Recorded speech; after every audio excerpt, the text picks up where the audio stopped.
اگرچہ بھٹکے ہوئے ہیں لیکن کبھی بھولی ہوئی منزل بھی یاد آتی ہے راہی کو، اور بھٹکے ہوئے آہو کو پھر سوئے حرم لے چل۔ اس کی ضرورت ہے مسلمان کو پھر اس کا مقصد یاد دلایا جائے۔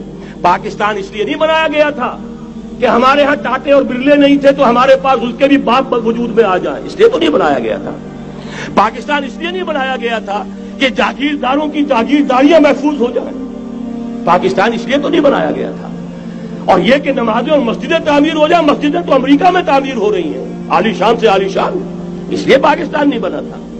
آج بھی مسلمان، میں معذرت سے عرض کر رہا ہوں مولانا سے، آج بھی بھارتی مسلمان کی ایوریج نمازی ہونے کے اعتبار سے پاکستانی مسلمان سے کہیں بہتر ہے۔ آج بھی برقع نظر آ جائے گا تو ہندوستان میں نظر آ جائے گا۔ میں نے اپنی آنکھوں سے دیکھا چند سال پہلے جب مکہ مسجد حیدرآباد دکن میں 3 دن مسلسل میری تقریریں ہوئی ہیں، 10,000 مرد اور 5,000 خواتین، اور ان میں سے کوئی بغیر برقعے کے نہیں تھی۔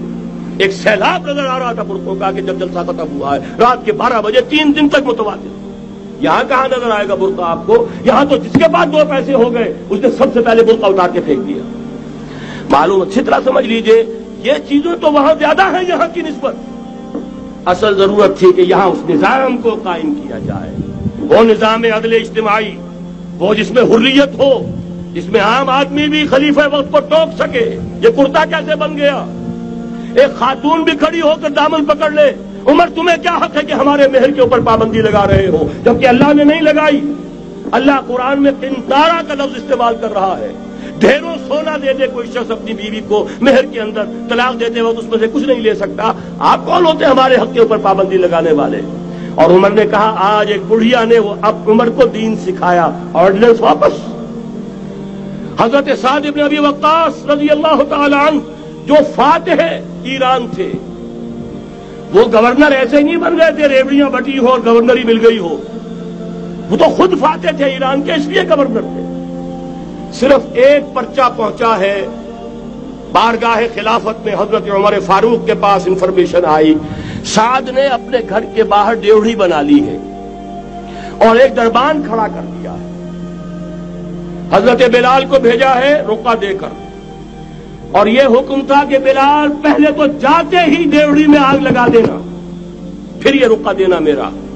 اور رقعے میں لکھا ہوا تھا، اے سعد، لوگوں کو ان کی ماں نے آزاد جانا تھا، تم نے انہیں اپنا غلام کب سے بنا لیا ہے؟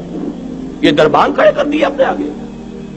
وہ حریت، وہ مساوات کہ جا رہا ہو خلیفہ وقت اور چارج لینے جا رہا ہے بیت المقدس کا، کوئی ذاتی علاج کے لیے نہیں جا رہا، سیر و سیاحت کے لیے نہیں جا رہا، چارج لینے کے لیے بالکل سرکاری وزٹ ہے، آفیشل وزٹ ہے، اسٹیٹ وزٹ ہے۔ اور حال کیا ہے؟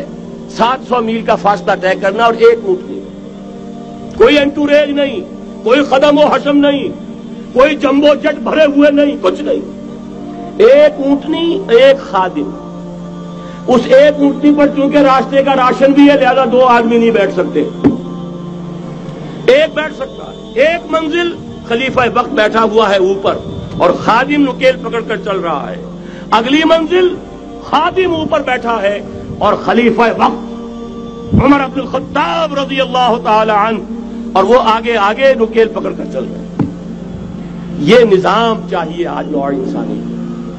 اس کے انتظار میں، اس کی تلاش میں نوع انسانی نے کتنے تجربے کر لیے، کیسی چھلانگیں لگائیں، ملوکیت ختم کی، آسمان سے گرا کھجور میں اٹکا، جمہوریت آئی نام نہاد، لیکن وہ سرمایہ دارانہ نظام بن کر آگے سے بڑھ کر لعنت بن گئی۔ پہلے جاگیردار مسلط تھا، اب سرمایہ دار اور کارخانے دار مسلط ہو گیا۔ اس سے نکلنے کے لیے زور لگایا، کمیونزم کی طرف گئے، چھلانگ لگائی، اب ایک پارٹی ڈکٹیٹر بن کر بیٹھ گئی۔ انسان رست از یک بنتا افتاد در بندے دیگر، ایک چیز سے غلامی سے نجات پاتا ہے دوسری میں پھنس جاتا ہے۔ اور کیوں؟ کہ وہ نظام عدل اجتماعی جو محمد عربی کو دے کر بھیجا گیا تھا، اس کے کسٹوڈین سوئے ہوئے، اس کے کسٹوڈینز کو اندازہ ہی نہیں۔ یہ نسخہ تو ہمارے پاس تھا، ہمیں عمل کرنا تھا اور دنیا کے سامنے پیش کرنا تھا۔ پاکستان بنایا اس لیے گیا تھا کہ ہم اس کا ایک نمونہ دنیا کے سامنے پیش کریں گے۔ قائد اعظم نے فرمایا تھا کہ ہم یہ چاہتے ہیں کہ پاکستان کی صورت میں عہد حاضر میں اسلام کے اصول حریت و اخوت و مساوات کا ایک نمونہ قائم کر کے دکھائیں۔ کہاں ہے وہ؟ بھٹک گئے، سو گئے۔ وَلَنُذِيقَنَّهُم مِّنَ الْعَذَابِ الْأَدْنَىٰ دُونَ الْعَذَابِ الْأَكْبَرِ، بڑے عذاب سے پہلے چھوٹا عذاب کا مزہ چکھائیں گے. لَعَلَّهُمْ يَرْجِعُونَ، شاید کہ لوٹ آئیں. کوئی عجب نہیں اس عذاب الادنا کے بعد ہم جاگے نہیں، ہوش میں نہیں آئے. کوئی عجب نہیں کہ بڑے عذاب کا کوڑا ہماری پیٹھوں کو برس جائے. لیکن مجھے یہ یقین ہے، نوٹ کر لیجئے، اگر یہ دوسرا امکان ہو گیا، خدا نہ خواستہ اللہ کے عذاب کا کوڑا ہماری پیٹھ پر برسا، مجھے یقین ہے اللہ ہندوؤں کو مسلمان بننے کی توفیق دے گا. لیکن اسلام کا بول بالا اسی خطے سے ہوگا. تاریخ میں یہ ہو چکا ہے آیا فتنہ تاتار کے افسانے سے، پاسباں مل گئے کعبے کو صنم خانے سے. تاتاریوں کے ہاتھوں کروڑوں مسلمان قتل ہوئے، لیکن اسلام نے تاتاریوں کو فتح کر لیا، اور پھر اسلام کا مسلمانوں کا دوسرا دور عروج انہی تاتاریوں کی مختلف شاخوں کے تحت ہوا. وہ تاتاری ہی تو تھے، وہ سارے ہورس، ٹرکش ہورس، ترکان تیموری، ترکان سبوی، ترکان سلجوقی، ترکان عثمانی، وہی تو سٹاک تو وہی ہے آیا فتنہ تاتار کے افسانے سے، پاسباں مل گئے کعبے کو صنم خانے سے. اس لیے کہ حضور نے فرمایا مشرق سے ہوگا، جہاں سے فوجیں چلیں گی.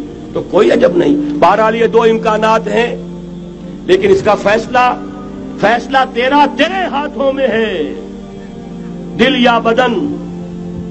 سیدھی بات. اگر تو اب بھی ہم ٹھیک ہو جائیں، جاگ جائیں، ہوش میں آ جائیں، قوم یونس کی طرح توبہ کر لیں، تو بغیر عذاب کے کوڑے کے رحمت خداوندی ہم پر سایہ کرے گی. اگر ہم نہ جاگے تو وہ عذاب کا کوڑا آئے گا. یہ نہیں میں کہہ سکتا ان ادری قریب بعید ما توعدون، یہ میں نہیں کہہ سکتا. یقین کے ساتھ جانتا ہوں کہ آئے گا، لیکن یہ کہ اس کے بعد بھی یہی سے بول بالا ہوگا. اگر ہمارے ذریعے نہیں تو ان کے ذریعے سے جو ہمیں شکست دے کر پھر اسلام قبول کر لیں گے.